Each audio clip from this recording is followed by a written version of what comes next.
Every day, something dramatic happens in the Caribbean that affects our lives. We'll give you the details. We'll give you the facts on Caribbean Perspective with Eddie Frederick. Here's Eddie Frederick. So glad you can join us. A senior minister of government in the Bahamas responds to increase in sex crimes.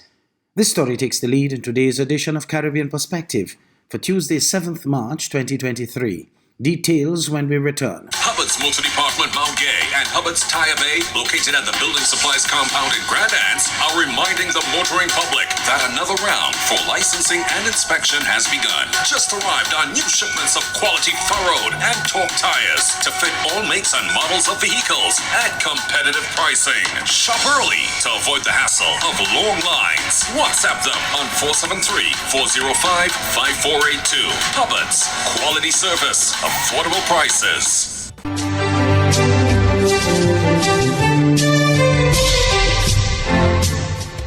Welcome back. Bahamian government responds to increase in sex crimes. Carla Palmer of ZNS News reports. Man's inhumanity to man, in this case, crimes against women, have authorities of the law concerned as the number of sexual offenses continues to increase. The latest statistics indicate an increase by 14%, with 204 cases reported in 2022 from 179 in 2021. Whatever the category, whether rape, attempted rape, unlawful sexual intercourse, or incest, National Security Minister the Honorable Wayne Monroe says the offenses are unacceptable, and as a matter of priority, the government is addressing the issue.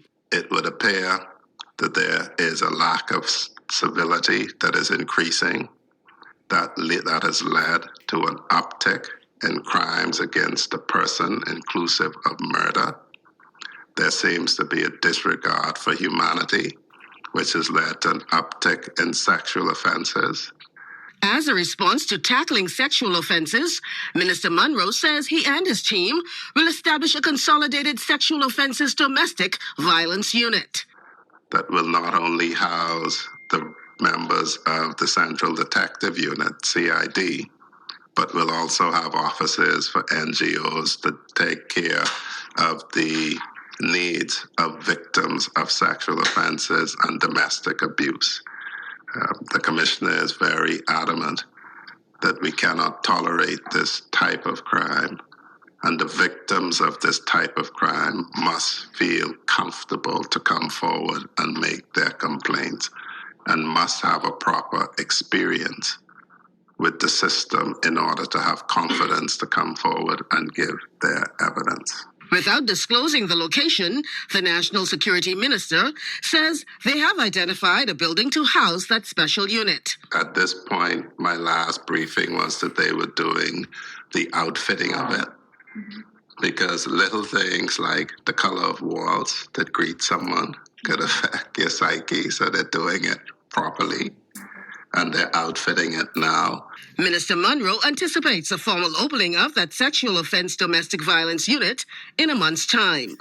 For the Bahamas Tonight, I'm Carla Palmer. The social commentator in St. Kitts and Nevis, Dwyer Astafa, is dismissing a call for Attorney General Garth Wilkin to resign. The call for Mr. Wilkin's resignation came from social political commentator Ian Patches LeBird last week after an ex-parte injunction filed against him and his show Straight Talk by Mr. Wilkin was discharged by the court.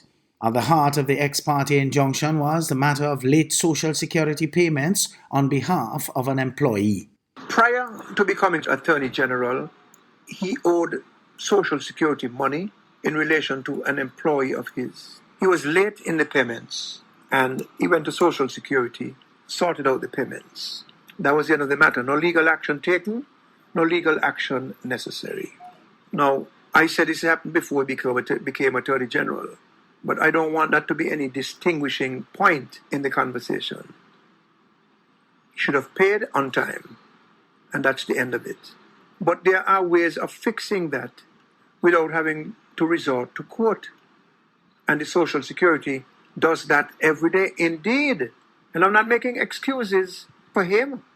I don't need to, and he doesn't need me to. I'm not holding any brief for him either. How many employers do you think make their payments late? Well, my guess would be in the thousands. Of the 25 to 30,000 people who are said to contribute to Social Security or in Social Security, I would bet you maybe 1,000 employers or more pay late. Some don't pay at all. Not to mention self-employed persons, over 60% of whom, I am told, do not pay at all. Now, not paying is not the right thing, but not paying doesn't make you a criminal. It doesn't make you unsuitable for public office if you're late in some payments and you go and fix it. Mr. Astafan, in his recent radio commentary, believes that the late payments of Social Security by Mr. Wilkin does not amount to acts of corruption.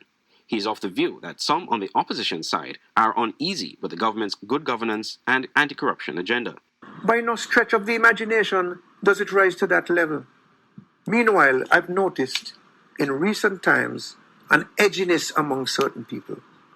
And with that edginess, and the edginess has to do with the legislative agenda of the present administration, to some extent.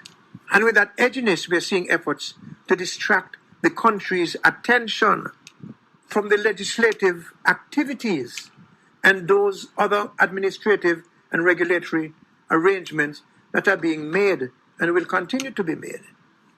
And we are seeing efforts by these people who are edgy or others on their behalf to turn mistakes by others into misdeeds and errors into criminal acts.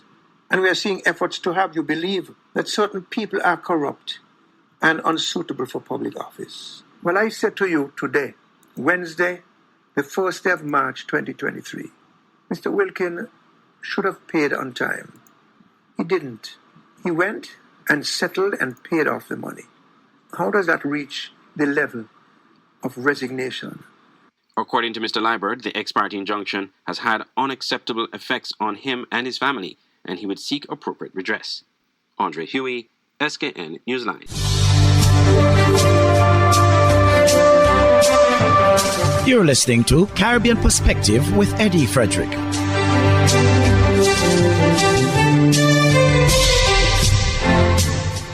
The Trinidad and Tobago Police Service has already made good on its word to launch an investigation into allegations of human trafficking supposedly being perpetrated by a Member of Parliament. Meantime, another whistleblower tells TV6 he is also willing to cooperate. Ranessa Cutting of TV6 News has more. Former UNCMP Devant Maharaj confirms to TV6 that a member of the TTPS contacted him earlier today. The first thing he asked me if I am willing and able, and I agreed to fully cooperate with any investigation in this matter and share with them information which I've already spoken to the media about in the public domain. And put while my comments in the media did not allow me to call names and so on for legal purposes. Obviously, with the police being involved now, I'm free to name all the persons that were involved in this as far as I am aware. And as per your knowledge, how many persons within the party have knowledge of this alleged sex trafficking? I am aware about at least 6 persons who are sitting in the parliament right now. Probably about 10 other persons outside the parliament. And these are persons, high-ranking members, you would say? Yeah, high-ranking members. Meantime, another former UNCMP has corroborated the allegations. Has anyone from the TTPS reached out to you in any official capacity? No, not at this point in time. Would you be willing to cooperate in an investigation? Absolutely. I mean, with a crime as horrific as human trafficking is in Trinidad and Tobago, anything I can do to assist, I would be more than happy to do so. However, both Bharat and Maharaj admit they have little by way of evidence. I don't have any physical evidence in terms of text messages or WhatsApp messages or phone calls or anything like that. It was really just a casual interaction with some people who admitted they were working for a now sitting Member of Parliament. However, Maharaj says he is hopeful that the police do crack the case, or at the very least, that the persons in question do right by the citizenry. I hope public pressure is brought upon the individuals involved that if they hold any office outside Parliament, that they resign from it forthwith in order to redeem themselves. Renessa Cutting, TV6 News. Trinidad's leader of the opposition has come out condemning human trafficking. She calls it a vile scourge and evil in society. And she says those who enable it should be prosecuted to the fullest extent of the law.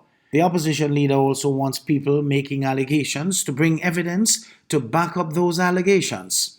Anselm Gibbs of TV6 News reports. In a 3-page statement on Thursday, opposition leader Kamla Persad-Bissessar said the police investigation into human trafficking is welcomed, and she wants the police commissioner to interview Prime Minister Dr. Keith Rowley first, with Persad-Bissessar citing what was said in Parliament last Friday. It did not take action against senior government officials alleged in 2020 to be involved in human trafficking. End of quote. Would the Prime Minister state whether he's aware of this information? Secondly, what action is being taken? Well, it's only one question you're allowed as a supplementary. One question will be, what action is being taken in respect of this allegation by the U.S. State Department? Prime Minister. Madam Speaker, we did hear that allegation, and when we investigated it, we discovered it was referring to current members of Parliament, none of which is on the government side. The opposition leader goes on to say the time for hearsay and mauvaise is over, and she's calling on everyone making allegations to now give the TTPS documented evidence to support the allegations they have made. The leader of the opposition adds that it's puzzling why this important investigation is only now to be started. The political leader of the UNC says the UNC has been trying to get answers in the Parliament ever since senior government officials were identified by the U.S. State Department as being involved in human trafficking. But she accuses the Rowley government of doing nothing.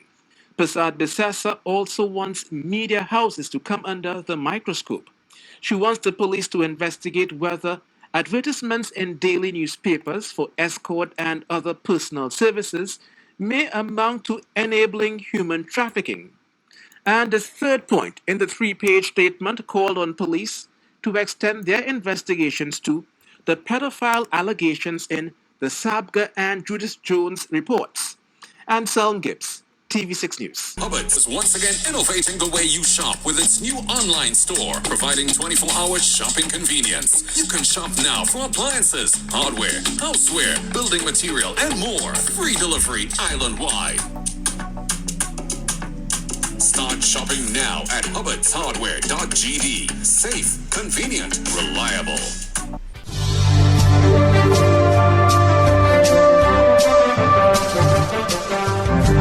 I am Eddie Frederick. This has been Caribbean Perspective, a whole new approach to highlighting developments in the Caribbean. In the meantime, please continue to log on to CaribbeanPerspective.com for more daily news and more.